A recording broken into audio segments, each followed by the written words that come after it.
ನಮಸ್ಕಾರ ಸ್ನೇಹಿತರೆ. ಇಂದಿನ ವಿಡಿಯೋದಲ್ಲಿ ಗುರು ರಾಘವೇಂದ್ರ ಸ್ವಾಮಿಗಳ ಪವಾಡಗಳನ್ನು ತಿಳಿತಾ ಹೋಗೋಣ. ಸ್ನೇಹಿತರೆ, ವೆಂಕಟನಾಥರು ಸರಸ್ವತಿಬಾಯಿ ಎಂಬ ಸ್ತ್ರೀಯೊಂದಿಗೆ ವಿವಾಹವಾಗ್ತಾರೆ. ಅವರಿಗೆ ಒಂದು ಮಗ ಹುಟ್ಟುತ್ತದೆ. ಆದರೆ ಅವರ ಜೀವನ ಸುಲಭವಾಗಿರಲಿಲ್ಲ. ಅವರು ತುಂಬ ಬಡತನದಲ್ಲಿ ಬದುಕ್ತಾ ಇರ್ತಾರೆ. ಸ್ನೇಹಿತರೆ, ಒಂದು ದಿನ ಒಬ್ಬ ಬ್ರಾಹ್ಮಣ ಅವರ ಮನೆಗೆ ಬರ್ತಾನೆ. ಬ್ರಾಹ್ಮಣ ಕೇಳ್ತಾನೆ, ನನಗೆ ಅನ್ನ ಇದ್ದರೆ ಸ್ವಲ್ಪ ನೀಡಿ ಅಂತ. ಆಗ ಸರಸ್ವತಿಬಾಯಿ ತನ್ನ ಮನೆಯಲ್ಲಿದ್ದ ಕೊನೆಯ ಹಿಟ್ಟನ್ನು ಕೊಟ್ಟು ಆಹಾರ ಮಾಡ್ತಾಳೆ. ಆ ದಯೆ ನುಡಿ ದೇವರು ಸಂತೋಷವನ್ನು ಪಡ್ತಾನೆ. ಅದೇ ಬ್ರಾಹ್ಮಣನು ವಾಸ್ತವವಾಗಿ ದೇವರೇ ಆಗಿರ್ತಾನೆ. ಆ ದೇವರು ಅವರಿಗೆ ಆಶೀರ್ವಾದವನ್ನು ನೀಡ್ತಾರೆ. ಸ್ನೇಹಿತರೆ, ಒಂದು ದಿನ ವೆಂಕಟನಾಥನಿಗೆ ಜೀವನದ ಸತ್ಯ ಅರಿವಾಗುತ್ತದೆ. ಅವನು ಸನ್ಯಾಸ ಸ್ವೀಕರಿಸಲು ನಿರ್ಧರಿಸ್ತಾನೆ. ಗುರು ಶ್ರೀ ಸುದೀರ್ಘ ತೀರ್ಥರು ಅವನಿಗೆ ದೀಕ್ಷೆಯನ್ನು ನೀಡ್ತಾರೆ. ಅವನಿಗೆ ಹೊಸ ಹೆಸರು ಕೂಡ ನೀಡಲಾಗುತ್ತದೆ.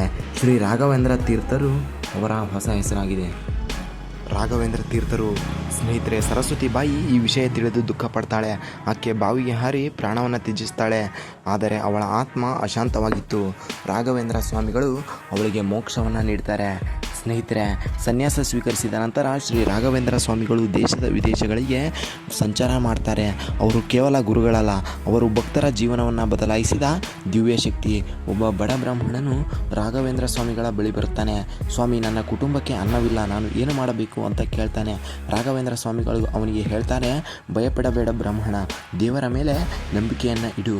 ಆಗ ಸ್ವಾಮಿ ಅವನಿಗೆ ಸ್ವಲ್ಪ ಮಣ್ಣನ್ನು ಕೊಡ್ತಾರೆ. ಅದನ್ನು ಕೊಟ್ಟು ಆಶೀರ್ವಾದಿಸ್ತಾರೆ. ಅದೇ ಮಣ್ಣು ಚಿನ್ನವಾಗಿ ಮಾರ್ಪಡುತ್ತೆ. ಬ್ರಾಹ್ಮಣನ ಜೀವನ ಅಲ್ಲಿಂದ ಸಂಪೂರ್ಣವಾಗಿ ಬದಲಾಗುತ್ತದೆ. ಸ್ನೇಹಿತರೆ, ಒಂದು ಊರಲ್ಲಿ ಒಂದು ಬಾಲಕ ಸತ್ತಿರ್ತಾನೆ. ತಾಯಿ ಅವನ ಮುಂದೆ ಕುಳಿತು ಅಳ್ತಾ ಇರ್ತಾಳೆ. ಆವಾಗ ತಾಯಿ ರಾಘವೇಂದ್ರ ಸ್ವಾಮಿಯನ್ನು ಪ್ರಾರ್ಥನೆ ಮಾಡ್ತಾಳೆ. ಆಗ ಸ್ವಾಮಿಗಳು ಕೃಪೆಯಂತೆ ಆ ಬಾಲಕ ಮತ್ತೆ ಜೀವಂತವಾಗ್ತಾನೆ. ಸ್ನೇಹಿತರೆ, ಹಾಗೂ ಒಬ್ಬ ಪಂಡಿತನು ಸ್ವಾಮಿಯನ್ನು ಪ್ರಶ್ನಿಸಲು ಬಂದನು.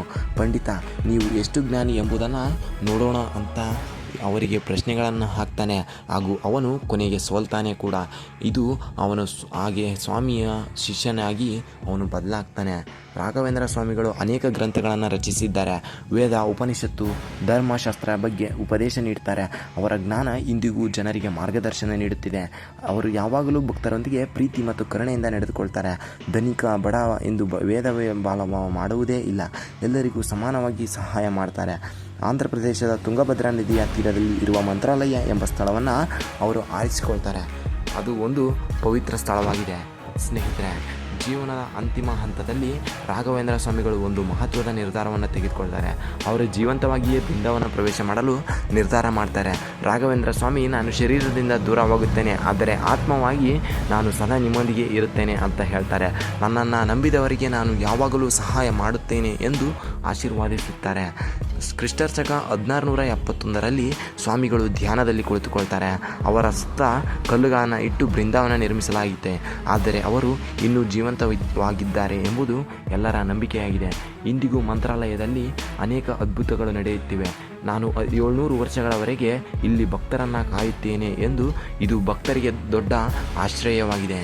ರೋಗಗಳು ಗುಣವಾಗುತ್ತವೆ, ಕಷ್ಟಗಳು ದೂರವಾಗುತ್ತವೆ, ಜೀವನದಲ್ಲಿ ಯಶಸ್ಸು ಬರುತ್ತದೆ. ಭಕ್ತರು ನಂಬಿಕೆಯಿಂದ ಪ್ರಾರ್ಥನೆ ಮಾಡ್ತಾರೆ. ರಾಘವೇಂದ್ರ ಸ್ವಾಮಿಗಳ ಶಕ್ತಿ ಭಕ್ತಿಯಲ್ಲಿದೆ. ನಂಬಿಕೆ ಇದ್ದರೆ ಎಲ್ಲವೂ ಸಾಧ್ಯ ಎಂದು ಹೇಳ್ತಾ ಇವತ್ತಿನ ವಿಡಿಯೋನ ಮುಗಿಸೋಣ. ನಮಸ್ಕಾರ, ಧನ್ಯವಾದಗಳು ಸ್ನೇಹಿತರೆ.